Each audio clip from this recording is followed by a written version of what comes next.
जय गुरु मु असीमा आपन को दैनंदिन रोषे स्वागत जनाऊँगी।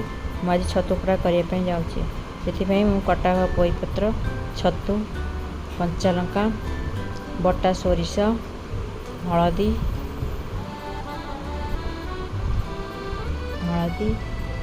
स्वाद अनुसार लुण और छेचा रसुण नहीं। प्रथम आम गैस रे पोईपत्र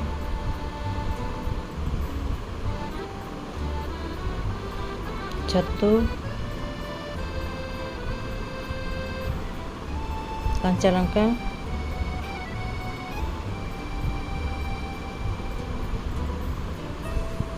बटा सोरिष लुण हलदी पकाईदेव।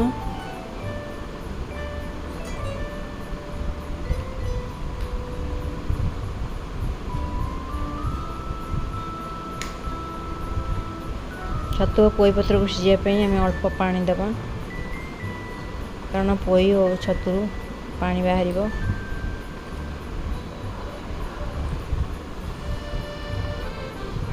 छतु और पोईपत्र को आम गैस रे पोड़ा हवा जाए बसईदेवा। साधारणतः छतु पोड़ा चुली होता है जेहेतु आम गैस यूज करुचु से मु गैस रे छतु पोड़ा करुछि।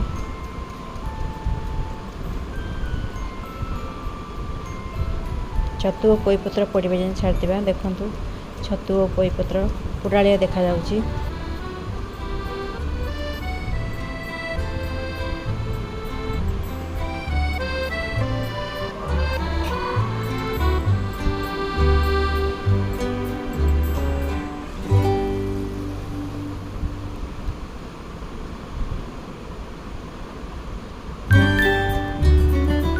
देखु छतु और पोईपत्र पानी समस्त मर जाइए और पोड़ालिया देखा जाउछि।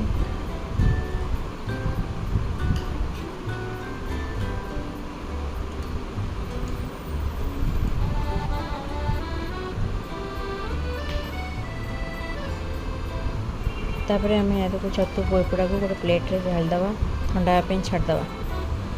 से गोटे चामच सोरिष तेल लुण तो पकई गोटे चामच सोरिष तेल पकईवा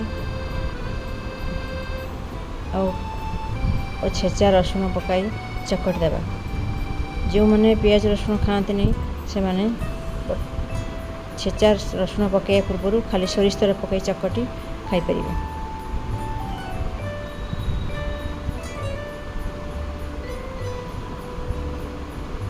देखो छतु पोड़ा रेडी हो गला। आम या दही पखाल सहित खाइबा। जय गुरु।